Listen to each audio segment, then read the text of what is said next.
Fiscalía busca a esta mujer que aparece en las imágenes del circuito cerrado de una vivienda en la zona de Valle Apuá, ciudad de Lambaré.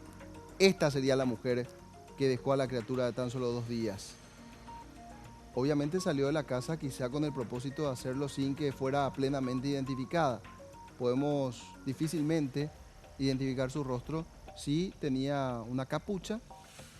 Se dirige hacia la esquina donde finalmente termina dejando a esta criatura recién nacida.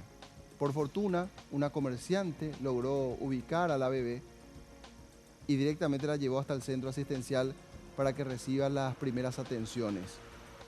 Lo bueno de este tema es que la criatura se encuentra muy bien de salud, está fuera de peligro y ahora se realizan los trámites para encontrarle un hogar transitorio. A la par, como decíamos, la Fiscalía está buscando identificar a esta mujer. Este es